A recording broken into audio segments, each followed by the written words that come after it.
बचाओ, कोई बचाओ मुझे। ये हैं महर्षि दुर्वासा, जिनके श्राप से स्वर्ग तक कांप उठता था। आज वही दुर्वासा अपनी ही जान की भीख मांग रहे हैं।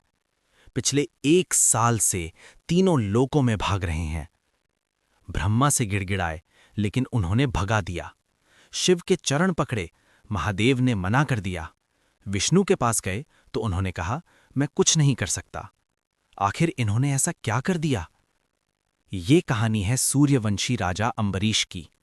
धन, दौलत, सेना सब कुछ था उनके पास, लेकिन इन सब से ऊपर थी सिर्फ एक चीज, नारायण की भक्ति।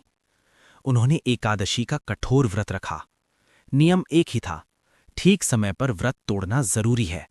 एक पल की भी देरी और पूरा व्रत भंग। और ठीक उसी समय द्वार पर आ गए महर्षि दुर्वासा। अंबरीश ने हाथ जोड़े, महाराज कृपया स्नान कर लीजिए, फिर साथ में भोजन करेंगे। दुर्वासा नदी पर गए और जानबूझकर देर करते रहे। मंत्री घबराए, महाराज समय बीत रहा है। अंबरीश फंस गए। अतिथि से पहले खाएं तो अपमान, ना खाएं तो व्रत भंग। तब अंबरीश ने बस एक घूंट जल पिया, ना अन्न ना फल, सिर्फ जल। दुर्वासा लौटे और जैसे ही पता चला राजा ने जल पी लिया है, उनकी आंखें लाल हो उठीं। तेरी इतनी हिम्मत! उन्होंने अपनी जटा से एक बाल उखाड़ा और जमीन पर पटक दिया। भयानक अग्नि राक्षस प्रकट हुआ। राक्षस अंबरीश की तरफ दौड़ा, लेकिन अंबरीश हिले तक नहीं। बस एक शब्द, नारायण। आसमान फट गया। सुदर्शन चक्र प्रकट हुआ। एक ही पल में अग्नि राक्षस भस्म।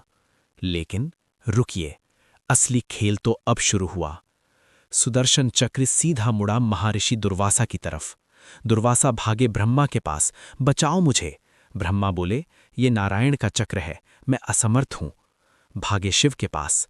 महादेव बोले, मेरा त्रिशूल भी इसके आगे झुकता है, मैं कुछ नहीं कर सकता। अंत में गए विष्णु के पास। भगवान विष्णु बोले, मैं अपने भक्त के वश में हूं, तुम्हें राजा अंबरीश से ही क्षमा मांगनी होगी। थके हारे, डर से कांपते दुर्वासा वापस आए। राजा अंबरीश के चरणों में गिर पड़े। और तब सुदर्शन चक्र शांत हुआ। भक्ति में इतनी शक्ति होती है कि स्वयं भगवान भी अपने भक्त के लिए नियम बदल देते हैं।